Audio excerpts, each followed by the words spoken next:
When I bought that small piece of heaven just outside of Flagstaff, Arizona, I thought I had finally reached the quiet years of my life. After retiring from the fire department at 58, I wanted nothing more than open skies, a garden, and a place where my wife, Carol, and I could sip coffee on the porch without traffic noise or city chaos. The land wasn't big, just 3 acres, but it backed up to the national forest, and at night, the stars felt close enough to touch. What I didn't realize when I signed those closing papers was that peace doesn't always come easy, especially when it's guarded by a homeowners association. The place looked perfect on the surface. Clean streets, nice houses, neighbors who wave politely. But that was before I met Linda Park, the HOA president. She was one of those people who treated bylaws like the 10 Commandments. Every time she walked her dog, she'd eye people's lawns as if she were judging a military inspection. I saw her find a guy once because his trash bin had been left out for an extra day after pickup. Our trouble started over a flag. It was Memorial Day weekend, and I raised both the American flag and one honoring fallen firefighters. Carol, who had served 20 years in the Army Reserves, saluted it every morning before breakfast. That small ceremony meant a lot to us. Quiet, personal, patriotic. 2 days later, I got an envelope from the HOA, a violation notice. Apparently, I'd erected an unauthorized flagpole that did not conform to neighborhood uniformity standards. I laughed when I read it. Carol didn't. Uniformity standards? She muttered. They want every house to look the same, think the same, act the same. It's un-American. I threw the letter away. That was my first mistake. A week later, Linda herself showed up. She marched up our driveway like a drill sergeant, clipboard in hand, with 2 men from the HOA board trailing behind her. Carol was working her shift at the sheriff's office that day, so I was alone. "Mr. Wilcox," Linda began, "you were given notice to remove your non-compliant flagpole. It's still standing." "That's right," I said, sipping my coffee, "and it's going to keep standing. That flag honors my brothers who didn't make a home." Her lips thinned. "This isn't about disrespecting service. This is about community guidelines." "Ma'am," I said evenly, "I've fought fires for 35 years. I've seen what real danger looks like." "You're not it." She huffed, wrote something down, and left without another word. I thought that was the end of it. I was wrong. 2 weeks later, I was mowing the lawn when a sheriff's cruiser pulled up. 2 deputies stepped out, one hand resting on his holster, the other holding a clipboard. "Sir, we received a report of an aggressive homeowner threatening HOA officials," one said. I blinked. "Aggressive? You mean me?"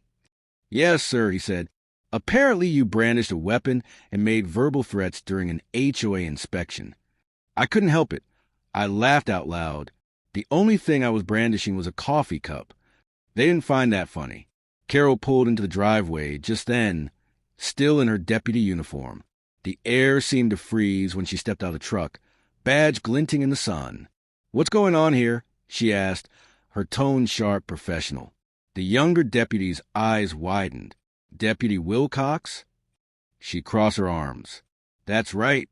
This is my home. Care to explain why you're questioning my husband?" The older deputy stammered something about a complaint. Carol took the clipboard from him, skimmed it, and exhaled sharply through her nose. "Linda Park again," she muttered. "Same nonsense as last year. False reports, harassment, wasting county resources. Didn't she learn after the noise complaint fiasco?" The deputies looked at each other. One muttered something like, "Sorry for the trouble, ma'am," before they both got back in their car and left without another word. I thought maybe that'd be enough to scare Linda off. But the next morning, I saw her pacing in front of our house again, talking to a man in a suit. I later learned he was the HOA's lawyer. Over the next few weeks, things escalated.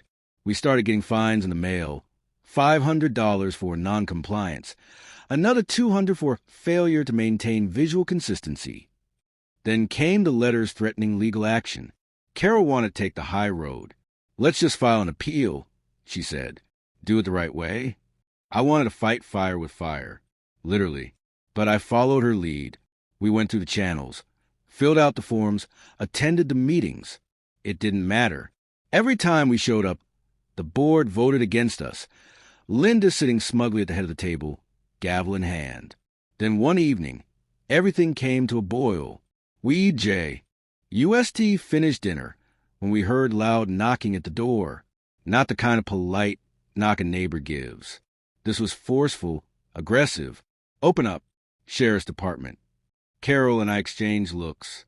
She opened the door slowly, revealing 3 deputies. And behind them, Linda, standing with her arms crossed, smiling faintly. The lead deputy said, "We receive a report that there are illegal firearms being stored on this property." Carol raised an eyebrow. "Illegal firearms?" Linda piped up, all too cheerfully. "Yes, officer. I saw him cleaning one in the backyard. I feared for our safety." I wanted to explode, but Carol put a hand on my arm. Calm, measured, composed, just like she always was when things got hot. She turned to the deputies and said, "Before you take another step, you should probably know who you're talking to." Then she reached into her jacket and pulled out her badge. Deputy Carol Wilcox, County Sheriff Department. You could have heard a pin drop. The deputies froze. One of them, the youngest, actually took a step back. "Ma'am," the lead one said carefully, "we weren't aware." "You are now," she interrupted. "And since this is my jurisdiction, I'll handle this report myself." She turned her gaze to Linda, who looked suddenly unsure of herself. "You filed a false police report," Carol said. "Again, do you understand how serious that is?" Linda's voice faltered. I was just trying to protect the community." Carol's tone stayed cool. "By lying to law enforcement? By wasting taxpayer money? You crossed the line, Ms. Park." The deputies quickly apologized and left. Linda didn't. She stood there, trembling slightly but still trying to keep her pride. "You can't intimidate me," she said weakly. Carol gave her a small, cold smile. "I don't have to. The law will handle it." The next week, the county investigated Linda for filing multiple false reports. It turned out she'd done the same thing to 2 other homeowners, one for running a business from his garage, another for animal cruelty after his dog barked too much. Both cases had been dismissed. The HOA board quietly removed her as president soon after. Life slowly returned to peace. The fines stopped. The letters stopped. And every morning, Carol and I still stand by that same flagpole, salute the flag, and sip our coffee as the sun rises over forest. Sometimes, she teases me, "Remember when Linda thought she could outlaw a law officer?" And I just grin. Yeah, guess she didn't do her homework. But the real lesson we took from that whole ordeal wasn't about winning or revenge. It was about standing firm, not with anger, not with spite, but with quiet conviction. People like Linda thrive on control. They think power comes from paperwork and titles. But real power, the kind that lasts, comes from integrity, from knowing who you are, what you stand for, and refusing to bow to intimidation. I learned that from my years as a firefighter.